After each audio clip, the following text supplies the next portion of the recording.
To the republic for which it stands, one nation, under God, indivisible, with liberty and justice for all. Thanks everyone for being regular City Council meeting for September 16, 2019. We have a full council. Oh, no, we don't have Chelsea as expected. No. He's watching the rain sprout or something along those lines. It's brewing related issue is what I was led to believe. Well, we'll need a motion and excuse. So moved. Second. And moved and seconded to excuse Justin Lee from attending City Council tonight. All in favor? Aye. Any opposed? Thank you. We don't have a public hearing, but we do need a motion on the agenda and the consent agenda. So moved. Second.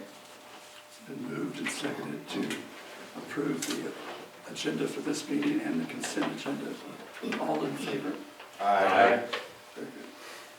Any opposed? Thank you. We don't have presentations this evening. We will go to department reports, and we'll begin with Rich. So I really only have one thing for tonight. We again are going to be involved with the pig bowl.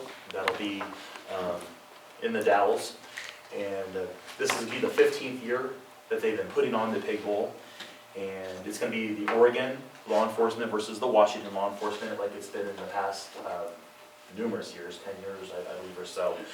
This year we're going to have a lot of officers from the Goldendale Police Department going down. We're going to have Stan Berkshire, we're going to have Sergeant Mike Smith, Corporal Leo Lucatero, Officer Michael Stelges, Officer Adam Diamond, Officer Mike Kinney, and then I'm also going to be there. I'm going to be in the parade and also be there with Armand Gruff is going to go down there. And so we have a lot of participation. This year we have 3 families that are going to be sponsored with it. All 3 are extremely needy families with medical needs, and we're really honored to be able to be a part of this. And I know over the last few years they've raised a substantial amount of money through fundraisers, gate, the tickets at the gate, and also concessions.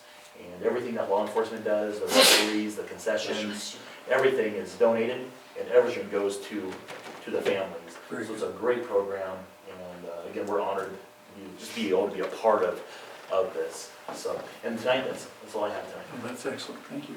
Steve?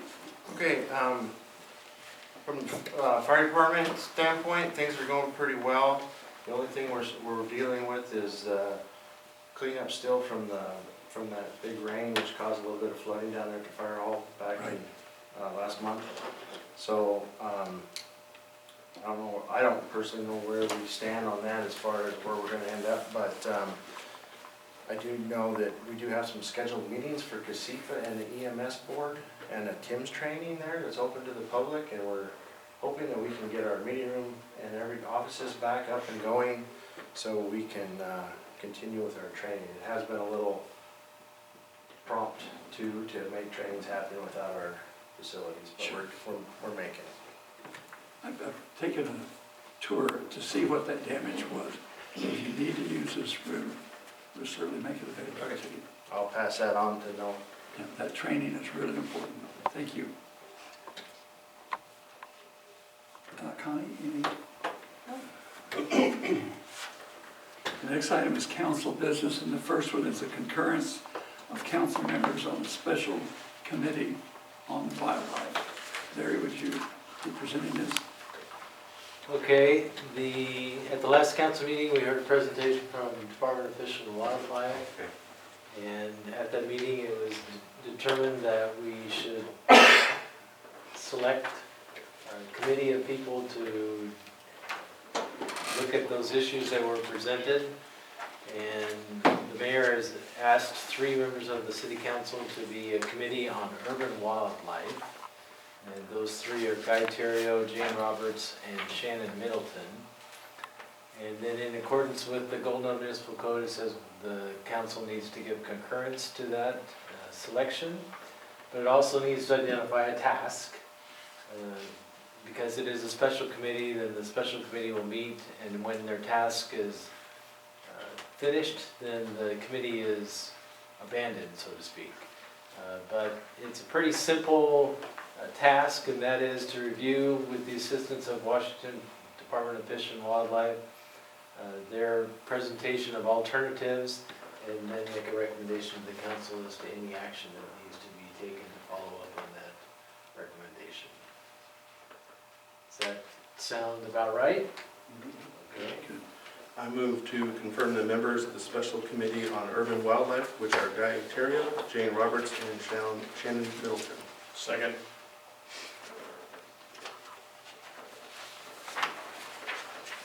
It's been moved to confirm the members of the Special Committee on Urban Wildlife.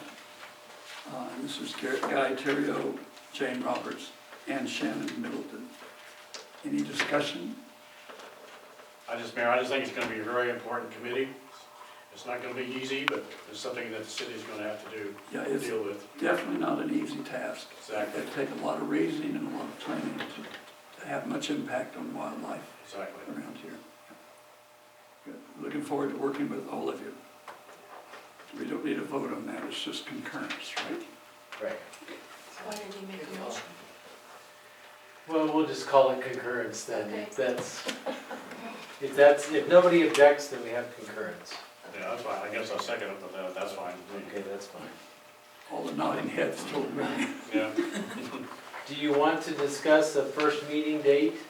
That'd be a good Sure, idea. yeah. Good idea. I know that Shannon's not gonna be here for a couple of weeks anyway. Back till first of October. I have volleyball matches for middle school volleyball on Mondays now through October, so that's gonna put me down for the count for, We could do Well, it it doesn't all. have to be on Monday. Exactly. right, yeah, and Wednesdays as well. Are the other days we have volleyball matches, but otherwise, How about, why don't you guys see if October 8th would be a good day? That's a Tuesday.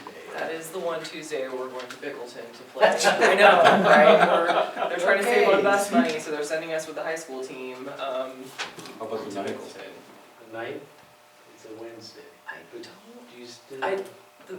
we were supposed to play in Bickleton on the 9th, and they bumped us to the 8th, so we could travel with the high school team, so the 9th will work for There me. you go. Yeah. Okay, I'll put you down for 7 p.m. 7 p.m. urban. 1900. And one of the things this committee will be dependent on is advice from both Fish and Wildlife as well as law enforcement on what can be done, can't be done, and how it would be done. So I think you'll have good support. Well, Fish and Wildlife there, and Reggie's gonna be there, we're gonna have the sheriff there possibly, or a representative thereof. We could if you'd like. Yeah, Yeah. maybe you can invite them, because we're gonna be discussing possible hunting stuff and whatnot, Okay. use of bows and whatnot, so. And is there gonna be any public, are we gonna go out to the public at all, or? Well, we hadn't decided that we were going out to the public, but why don't we have a first meeting and Okay, see how it goes? And if It's these meetings, just a- these meetings are going to be open, so if Yeah. somebody wants to be in. We'll they can- announce the they can meetings, come. and if people want to attend, they can, certainly. sounds great. Good. Any other points you want to discuss on this Urban Wildlife Committee? Okay, thank you, thank you. The next item is water service connection outside the city limits, and Larry Bellamy will also present this. Okay, this one's a request by Bill Baxter. He lives on the corner of Foster Road and Pipeline. And of course, it's pipeline, as you can imagine, the pipeline means water transmission pipeline, and he is currently adjacent to the water transmission line that comes to the city. In order for him to connect outside the city limits, as we've done in the past, permission from the city council is required. And in this case, there was a grant of easement, which is the third page in, fourth page in, excuse me, where it has a highlighted area that he's, because of some easement conditions and need for additional easement along his stretch of the pipeline, the city made an agreement with him that it would allow for 4 separate connections. And as you can see on the next page, he's already identified 3. This happened back in, looks like 2006. So he's already received a water meter on 3 of his 4 lots, and he wants to add just the last one, which is the one highlighted in yellow. And so all we're talking about is this last one, because the other 3 are already there and have been for quite some time.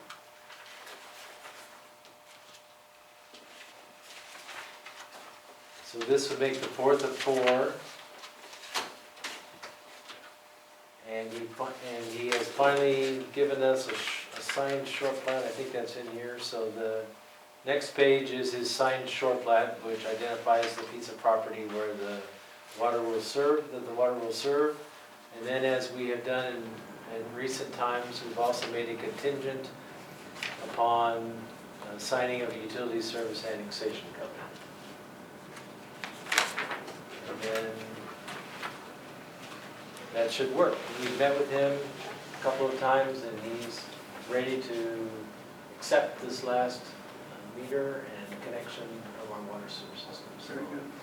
everybody's on the same page, and I would recommend that we approve this.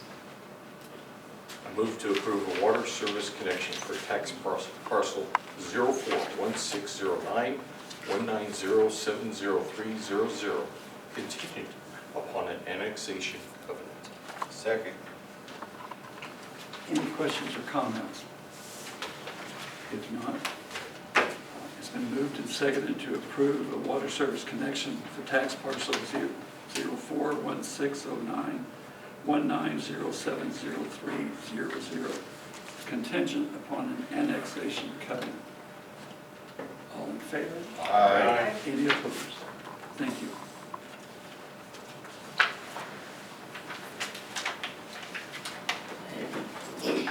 That concludes the council business we had on the agenda, and the next item on the agenda is the report of officers and city administrator. And we'll begin with Larry Bellamy giving a review of administrative issues. Okay, a couple things I was going to follow up, Steve, on the comment you made with regard to the status of the claim for the water damage at the fire hall. I did call our adjuster today, and he is, the ball is out of his court and into our property insurance provider. The property insurance provider is Washington City's insurance agency, or authority, I should say. They also provide our liability insurance coverage as well. One of the claims has been, the adjuster has been given authority to settle the claim, and the claim has been, the amount of money has been what's the term? The amount of money has been accepted as far as the claim is concerned. So we are beginning to get to that point where we're making offers and negotiating settlements for the damage that occurred. So just so it's clear, there are 4 claims that relate to cross-connection of our sewer system with our sanitary system. And that's kind of a big term, but it just means that basically in the area where the 4 claims came together, we did not have enough capacity in that particular section to handle all the rainwater that was influencing the sanitary sewer system. And therefore the sanitary sewer system backed up. So one of those claims has been settled, and they just have to finish up with the paperwork. So now our insurance company is looking to settle the next 3 and give the authority to settle those. And then as part of the whole rain event, the city fire hall got inundated, but theirs was a little different. Theirs was just sheet flow, storm water that seeped in through the doorways in the back part of their building, in their offices, and in their training room. That was not a cross-connection situation with the sanitary sewer system. Even though there was sewage water in that mix. There wasn't. It definitely smelled like it was, but Well, because I can double, rainwater doesn't smell that way. okay, I will double check on that.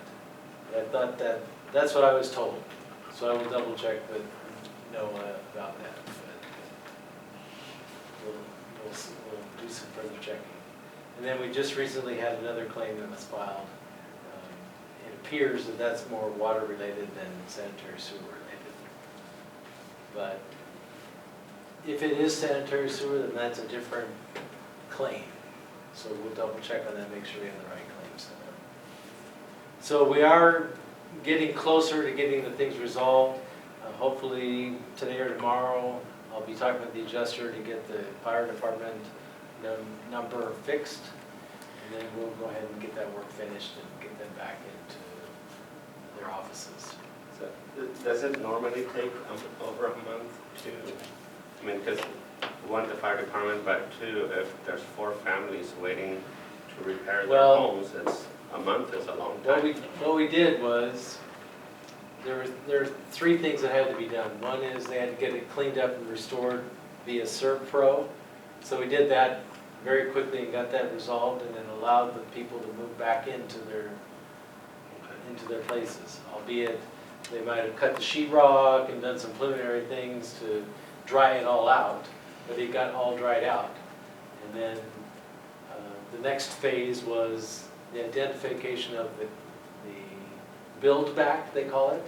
So each of those property owners provided our adjuster with numbers that they felt they needed to meet to repair or build back their homes for the area that was damaged. And then the third item is the claim for personal property. That's like desks, like couches, like nightstands, things like that, things that got destroyed that weren't necessarily part of the house being built. I'll admit to you, I thought that it took a little longer. The adjuster took a little bit longer time than I thought I would have liked. But I continued to call, and we kept following up and trying to make sure the ball was always in his court. But we're close to getting them resolved now. So, okay.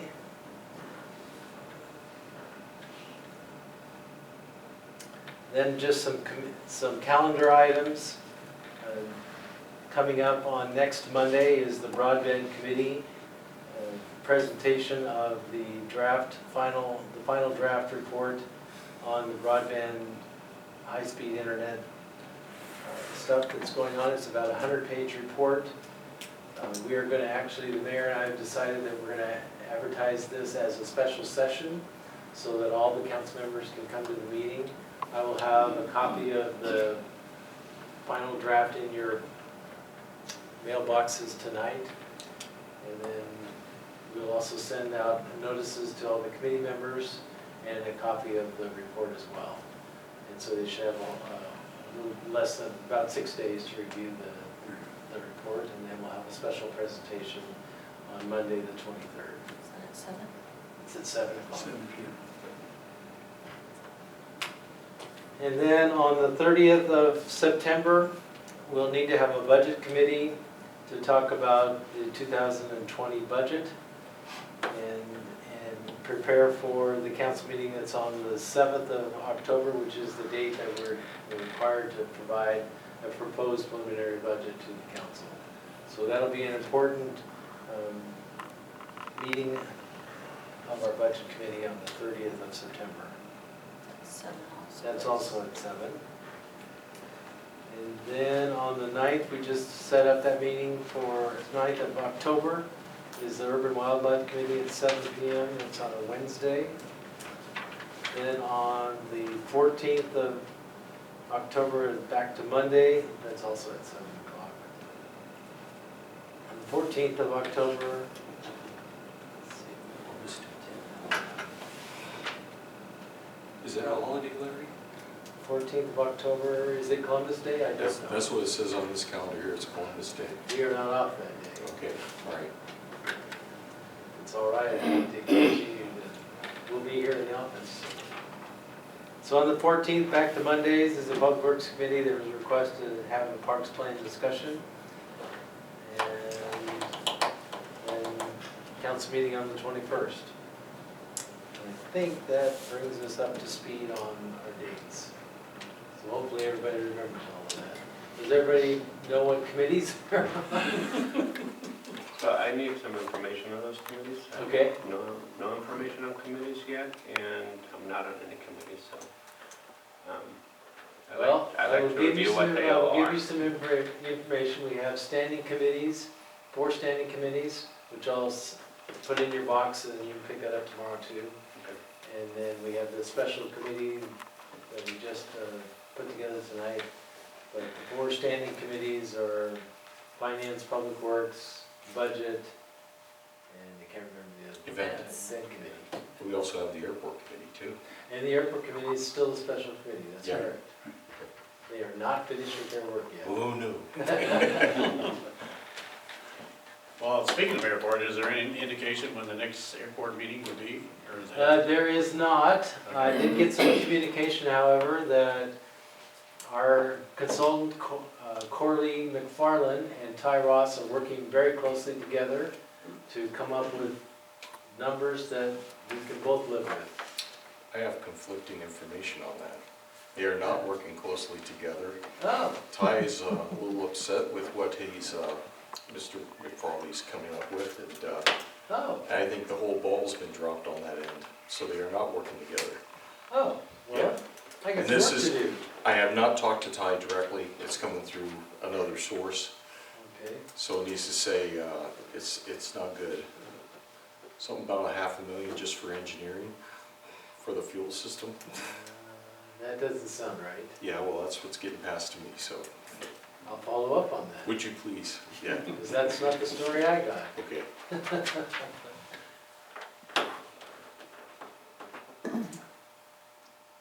Okay, that's Anything it else? for now. Lot ahead of us. We'll begin on the council officers and with Jane Roberts. Well, I don't have much of anything today, although one thing that popped in my head that I just wanted to see if I could get some background information on. I know we have a lot of feral cats running around town, at least I certainly do around my home, and I was wondering if the city of Goldendale has ever worked to instate a trap, neuter, release program for our feral cat population. This was something I was kind of thinking about when considering the wildlife committee. I don't know if feral cats really count as urban wildlife, but there are certainly plenty of them. So I don't know, is that something that we've done here before in town?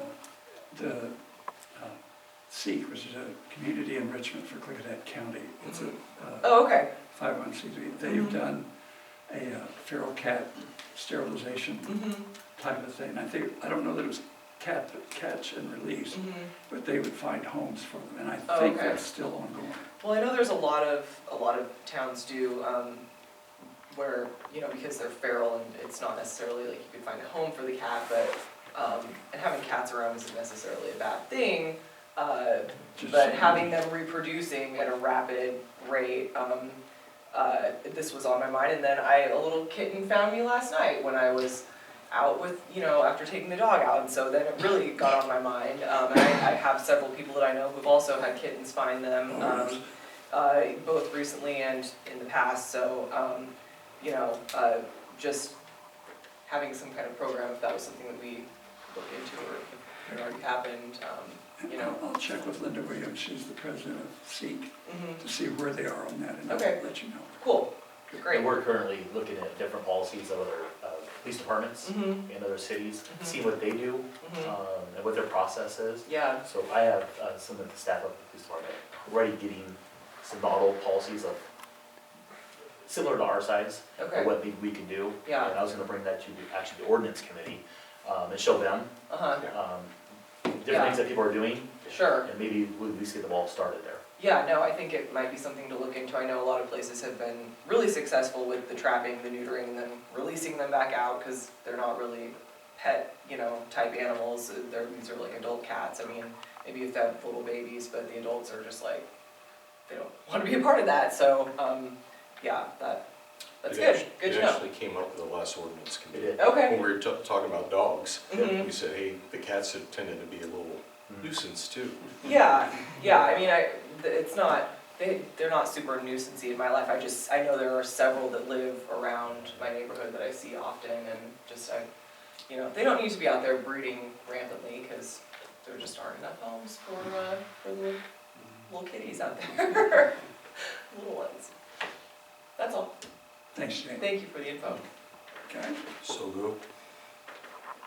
I don't have anything new to report since the last time we met.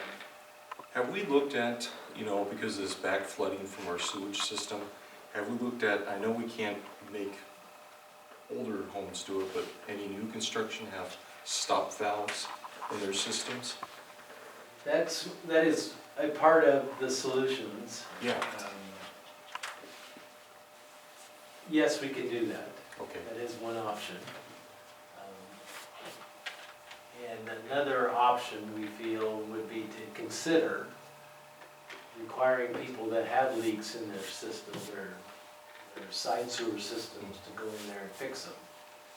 And one way to identify those systems that need to be repaired is to do smoke testing. So that's, Isn't that coming up? Or was it already, or we're planning on smoke testing this year, okay, or not this year, it's next year, 2020? 2020, yes. Okay. So it's been a concern. We've been trying, that's why we did the Little Clickataw River sewer collection system replacement all up and down both sides of the Little Clickataw River. That was to try to control the infiltration inflow into our sanitary sewer system. We still have problems, as was evident when those 4 homes got flooded. And so we're taking, another key piece is a lot of gutters get put into the sanitary system, and by doing smoke testing, we can identify which ones those are and get them not cross-connected so that it doesn't impact our sanitary sewer system. And then the other thing it does, of course, the more we find of that, the less money it costs to pump it up to the lagoons and the treatment plant up on Wing Road.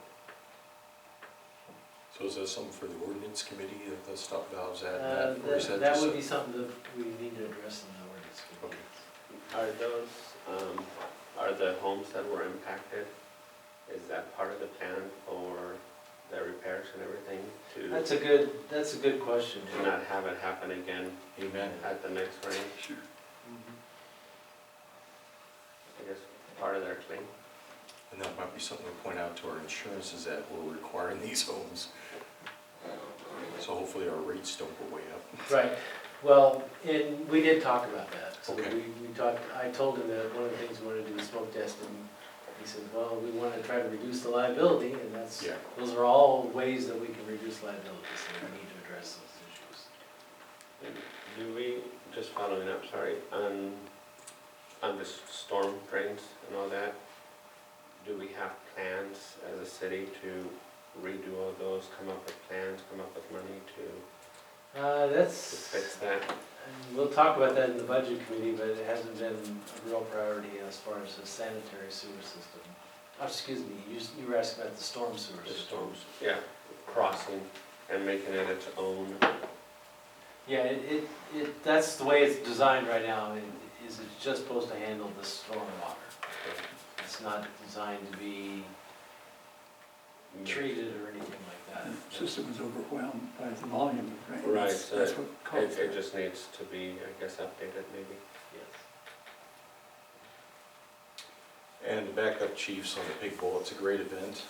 Unfortunately, I will not be in the area this year, so I won't even be attending it. So, but you say, if you're available to go down, go and support, and that's about the best numbers I think I've heard for Goldendale PD attending. Usually there's maybe 1 or 2. There's 8 of us. Yeah, that's fantastic. And usually the Washington side is kind of lean on the number of players. It is 8-man flag football, but it goes very fast. It's 1st and 20. So, and I'm sort of bummed in a way I won't be able to throw any flags on these guys this year, so. You've done enough over the years. Yeah. What was the date on that event? 21st. Okay, Yeah. And it's at the Dalles. September correct? 21st? Yes. Yeah, Okay, this Saturday, okay, Yeah. oh, okay. 7 PM. It's great. Yeah. You can buy a touchdown, was it $50? Yeah. And, or usually the officials chip in and we buy a couple of touchdowns. Whoever matches the money that we chip in. You say there's a bunch of stuff. They get extra points for kicking it further out, Yeah. you know, and it's a lot of great. fun. It's a lot of fun. Last year, they put me in a big plastic ball as the umpire, Nice. which was really fun to try to throw a flag when your arms are like this. So it's a great event, it's a lot of fun. You go up to the booth and for $5 you make a pig noise, so. So that's all I have, Shannon. Follow that, Shannon. Well, and as far as the cat thing, isn't that why we brought the cougars in? Yeah, that's it. Bring in a bigger cat, totally, makes a lot of sense. We didn't bring any cougars. We know We one make thing. that clear, we did not bring any cougars. So, me and Andy were actually talking, and we're talking about forming a economic development committee to basically figure out why jobs aren't coming to Goldendale and see what us as a city need to be doing to maybe get some things moving here. Okay. I'll be talking about that from the mayor's comments a little bit to let you know where we are to a point. I think we've contracted with the Chamber of Commerce, because that's one of the economic development experts in the county. And the city works with him, Island works with him. That's why a number of things are coming, along with the county economic development office.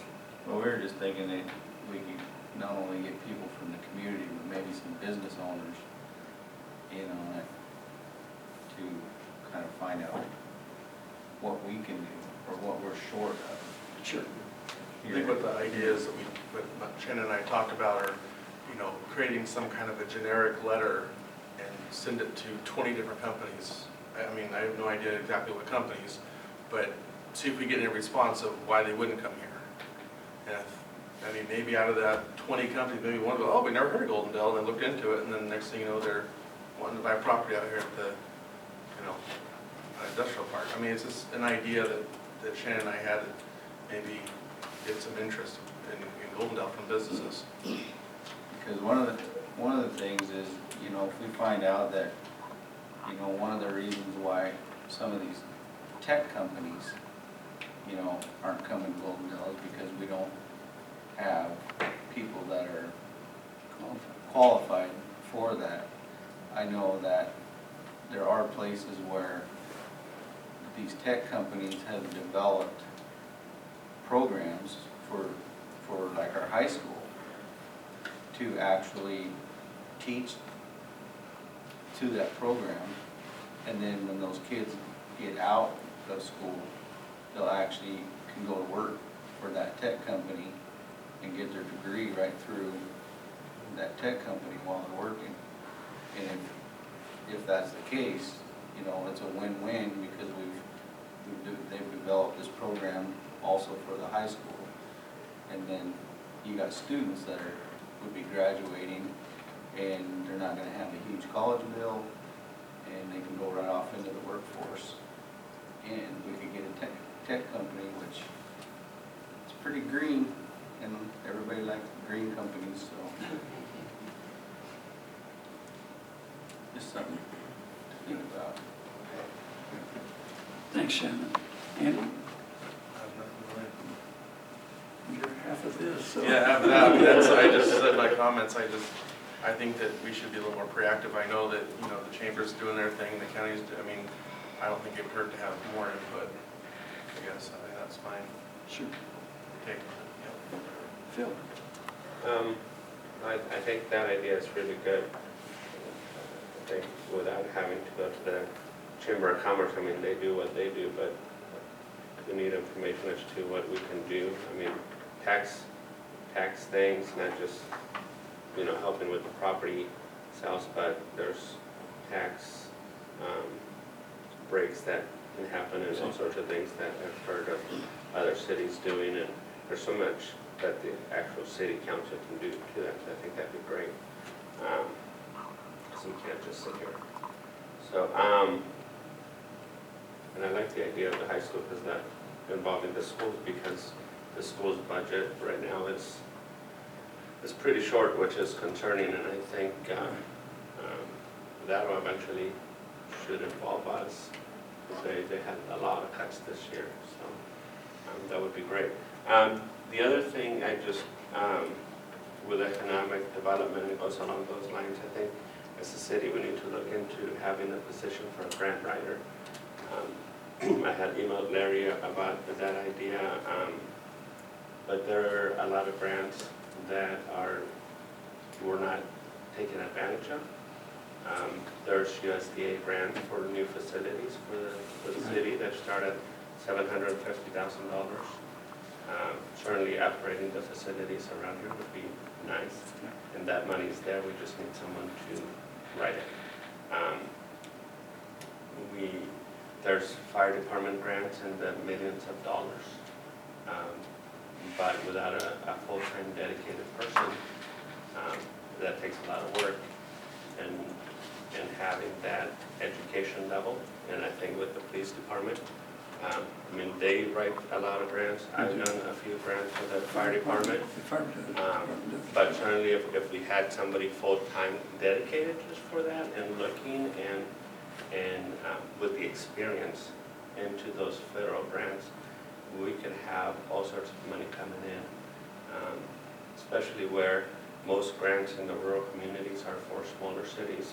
And all the ones I've looked at, we qualified for all of them.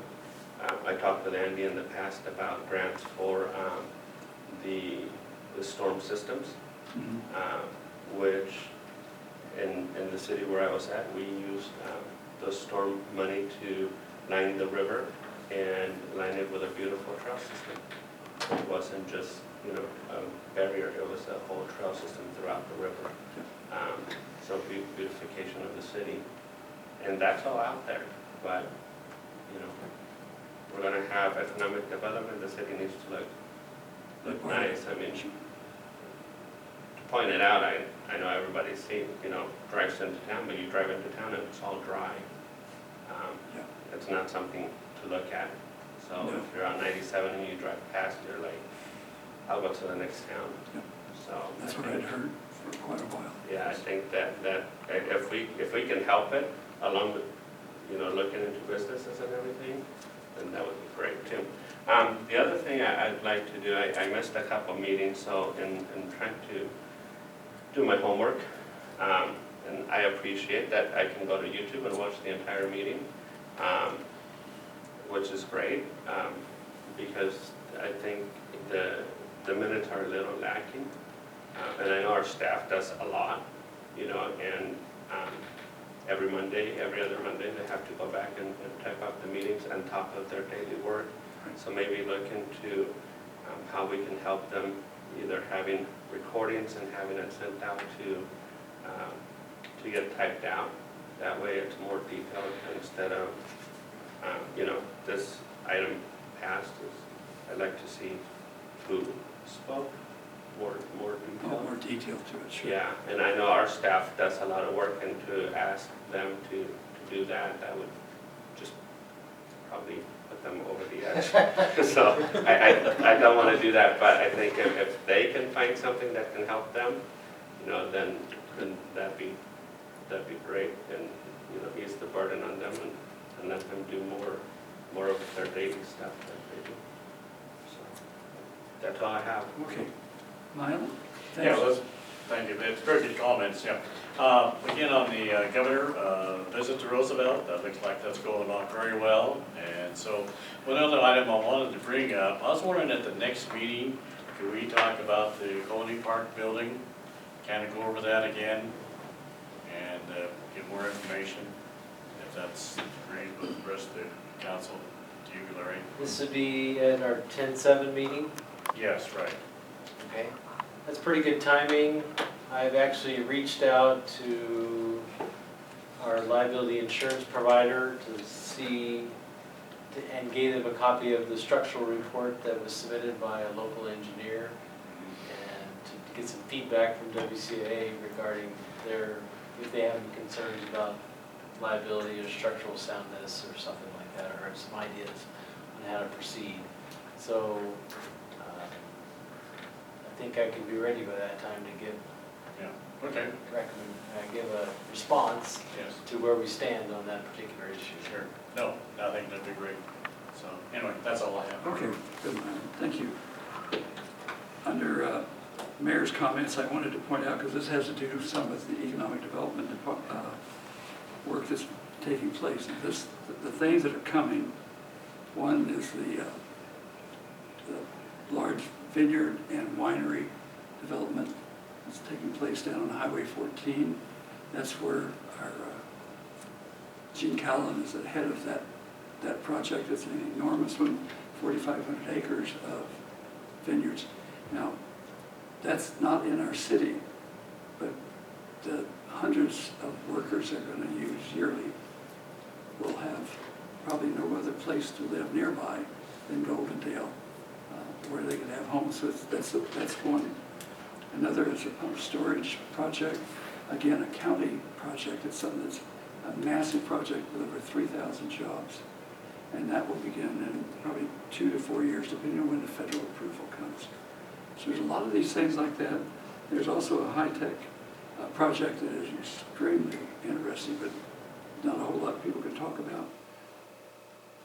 And then, let's see, there was one other. Well, those are the three biggest that I can think of right now. So there's a lot going on that they don't happen in the city, but they have the city working with them, working to provide housing and services. It's an economic development on the benefit of what is being able to be done throughout this county. We have I think we're the second largest wind farm producer in the United States, or third. I think we're third. Or three. There's two others in Texas that are first. So, there's things like that that we benefit because people come into the community and live here, buy things, get all sorts of services. So there's a lot on an indirect way that's incredibly good economic development for our city. And if you look at the county, you have a lot of high-tech developed already at the west end. You have vineyards on the east end, much bigger than what we're even having. And these two areas of very strong development are moving towards the middle, which is where Goldendale is. So I think we're going to be in a very good place, and that will just generate more of our capacity for economic development that we can afford, because we usually have good support from the commissioners on providing matching funds when we do get a grant, and we've done quite a few on public works. Carl Inyard went after a number of those. Some of them we didn't pursue because they had so many strings attached that it's overwhelming to actually develop, but that's something that can be worked through. So there's a lot going on. Not all of it's right in town, and we would like for it to be right in town. It should be some things, but they haven't come yet. And one of the biggest challenges we have is our workforce is not trained. You can't really expect that from a small rural town to have people that are capable of high-tech jobs or very sophisticated. They need the training for it. But there's also programs that will be able to provide that training as we get to development. So it's not a dead subject. We're working on it. So I think you need to know that.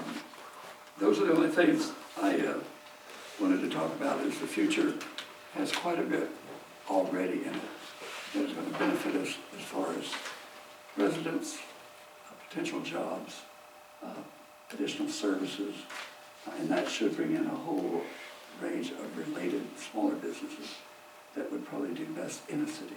So I think that's great. There's a lot, and going back to like the feral cat problem and the city being ready, I think we should do something to be ready for all these Oh, yeah. places, because otherwise, you know, if a tech project was to come in the county, somebody driving through Goldendale looking for a place to stay may not So we choose it. necessarily, you know, they go for a walk and get attacked by feral cats or, you know, or a cougar. Feral cats are these are- Yeah, but I think if the city, if we as a city was ready to welcome more people, and, you know, one idea that I talked with Andy a long time ago was like block grants for our businesses to repair their buildings. You know, Right, I so know a lot all of that the need. businesses, Exactly.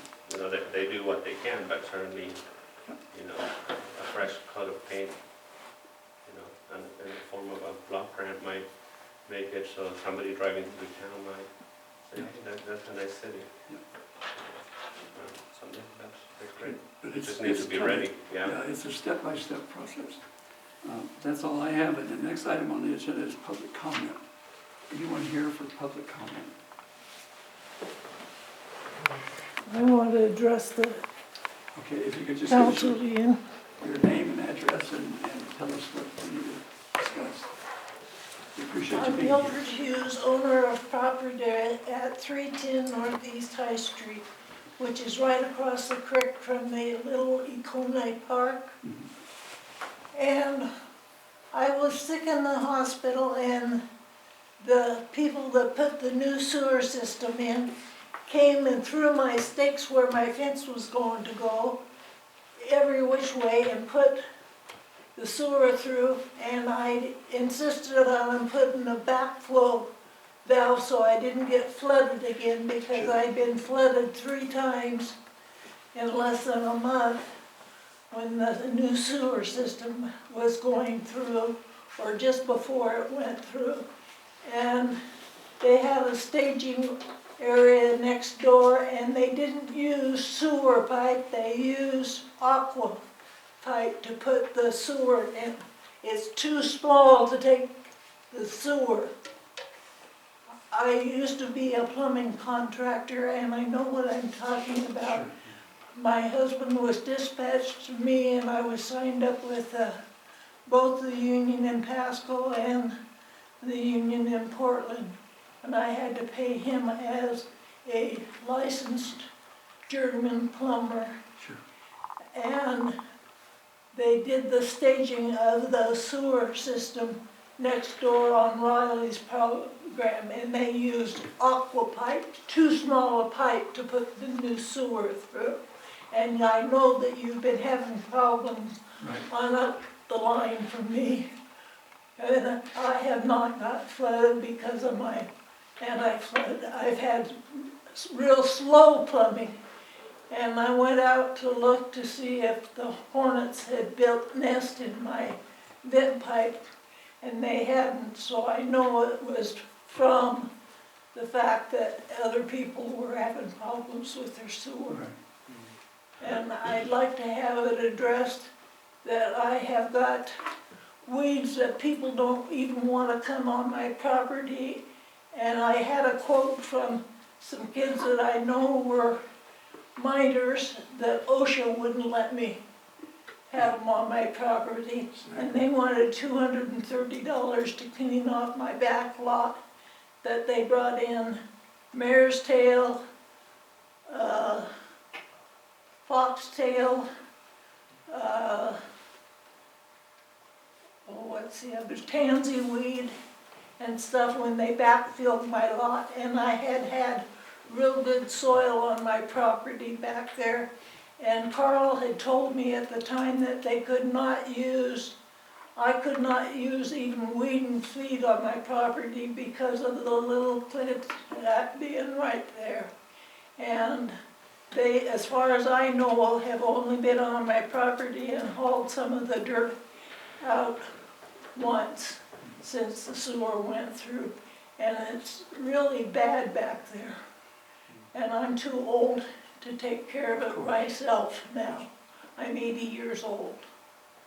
So I'd like to have it addressed with spray and taking off some of that weed hauled out and away from the property and see if we can't readdress it before it gets out of hand again.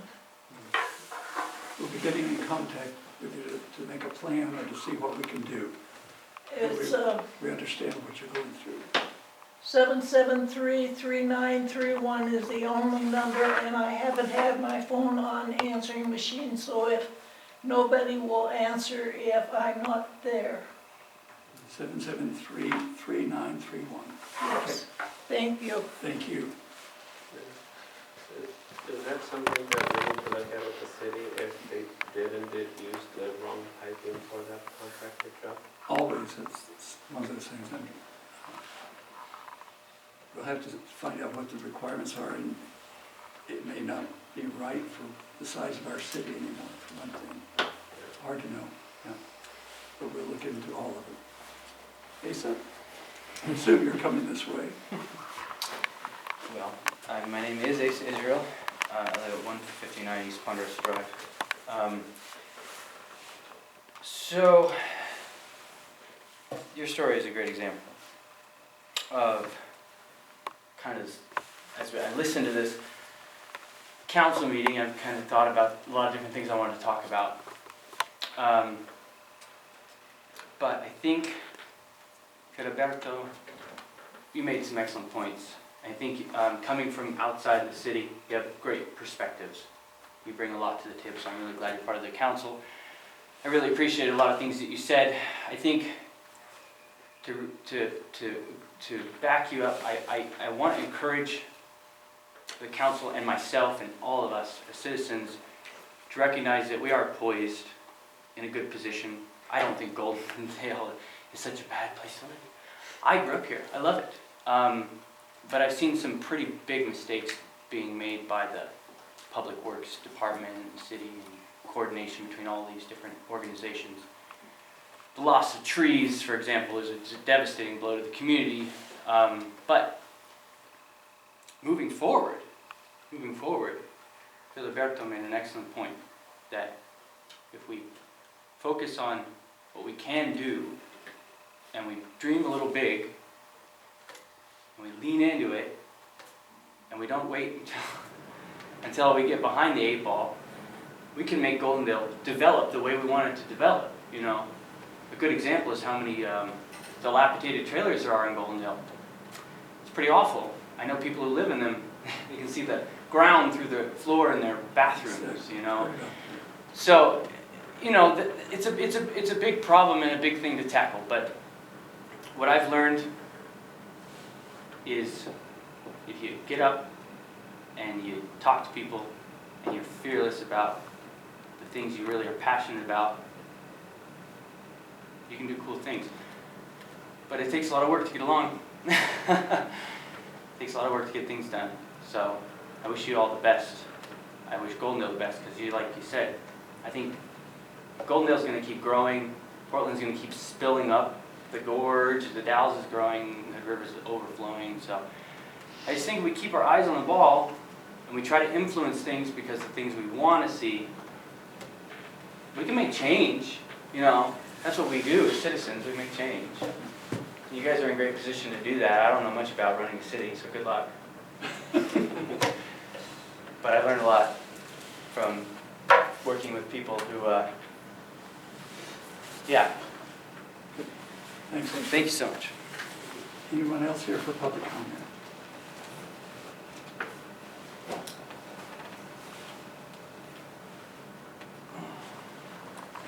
If not, we need a motion to close city council. So moved. Moved and seconded. Okay, sorry. It's not an opinion. I was told that I... Mike, I need you up here. Okay. They want you on camera. It's not an opinion. Well, it kind of is, but it, the other day I come home, I've been living in my home. My name's Mike Howard. I live over here in Sentinel, 323 Sentinel.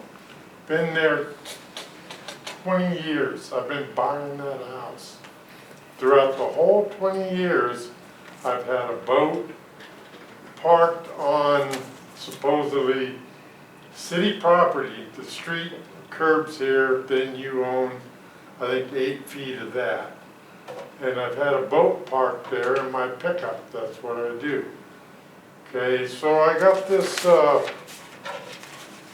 thing the other day. It's got nobody's name on it or nothing. It just says on the white paper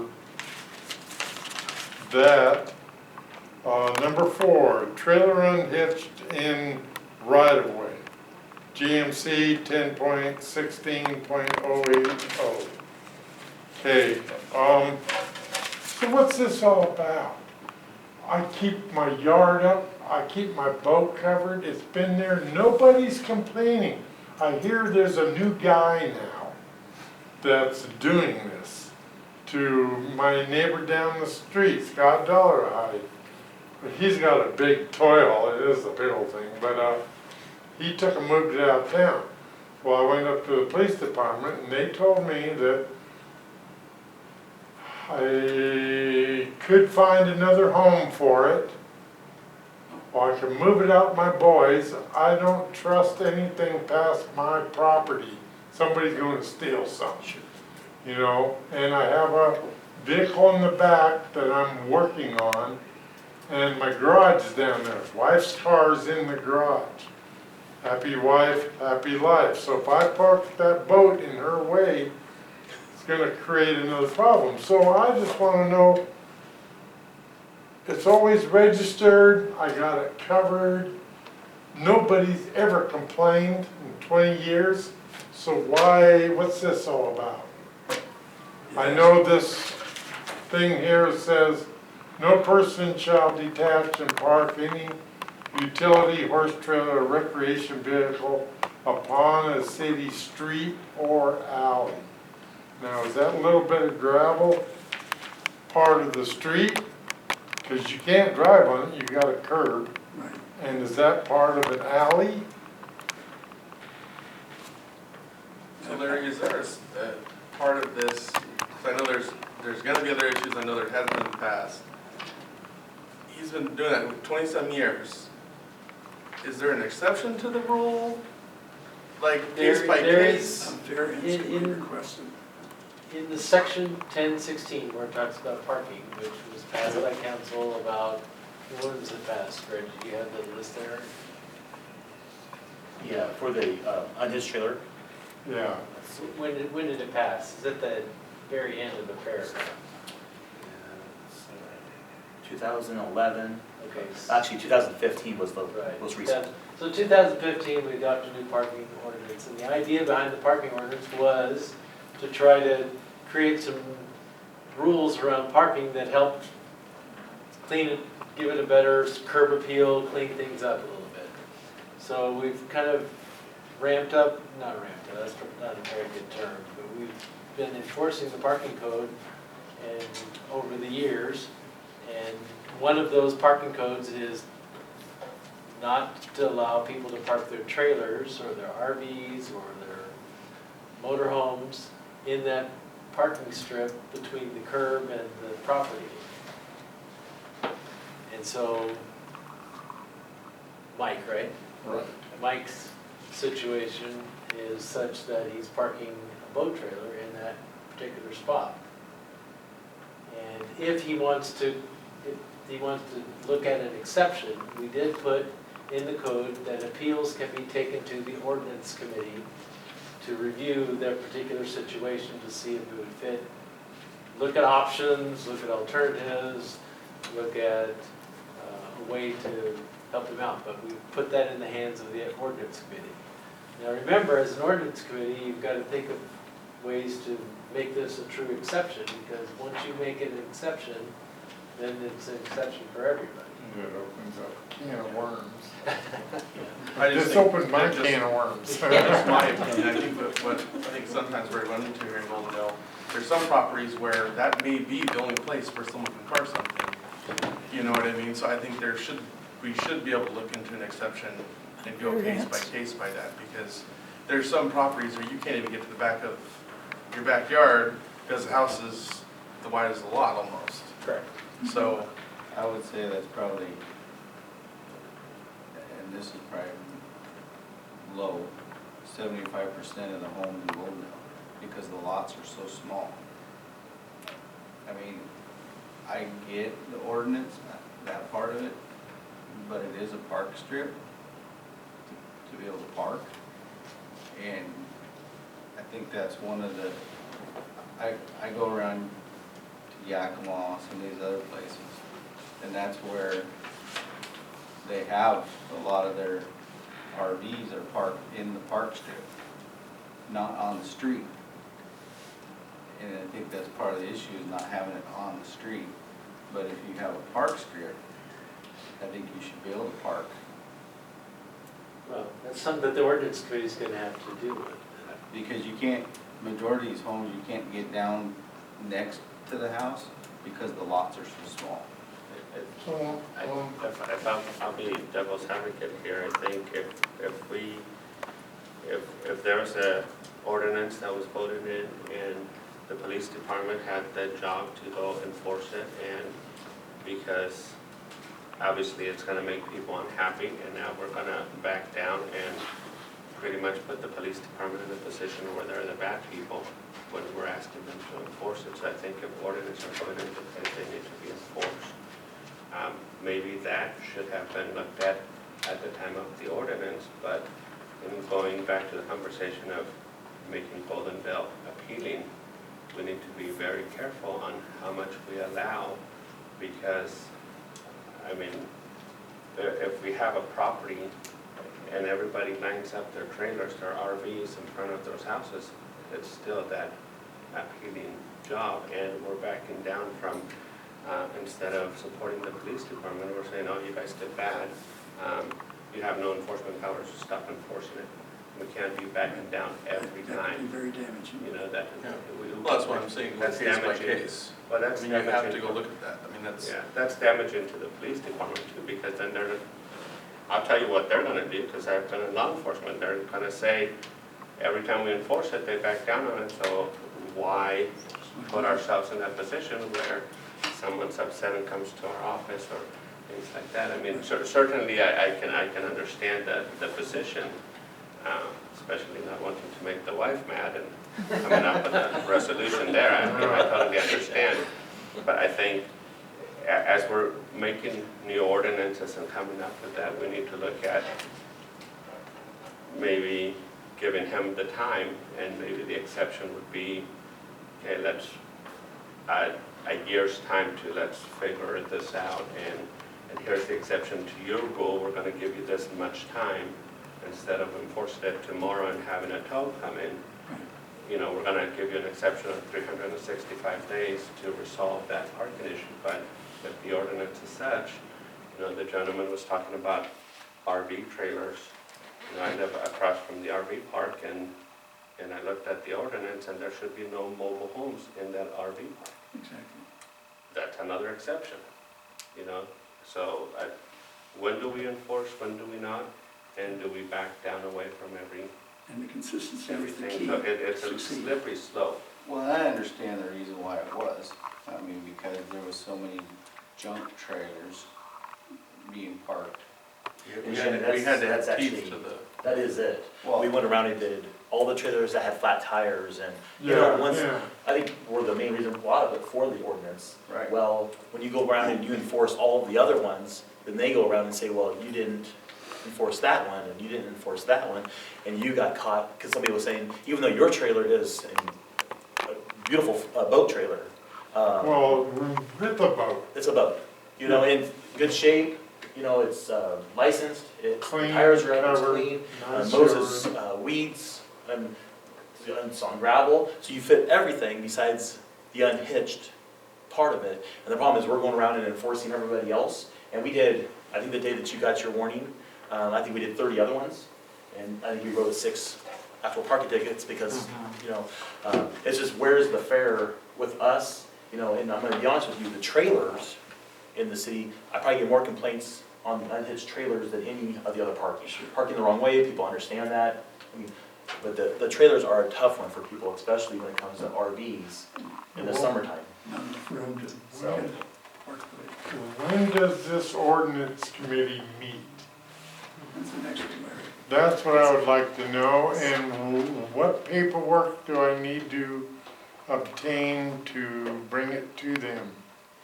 So they can give me a piece of paper, and you guys will know about it, and it's cool, or you can go around to every house in that neighborhood within 7, 8 houses of me, and we all keep track of each other, we have no complaints. Yep.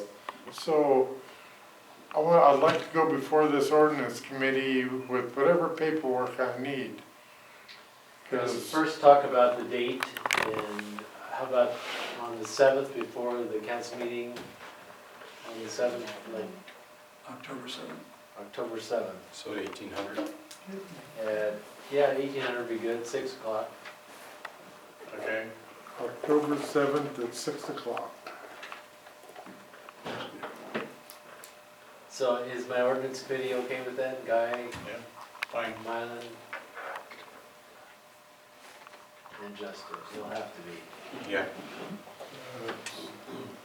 Okay, You might so- want a I'd like petition to to, join that committee. from your neighbors saying that it's okay if it's You can still parked there. attend. You might write a petition. Okay, I actually To think the council. that the situation would be better if you brought pictures. Yeah. So we can kind of see how it's situated, see if there's some alternatives we can look at, some options that might still be able to fit within the Okay. code, okay. or look at things like that. I Okay. think a picture speaks 1,000 words, Yeah, and we can really get down and dirty and yeah, 'cause we take care of our yard, everybody does there, and it's not that's it's the, not like Darling Street. Shots fired. Whoops, there goes another can of worms.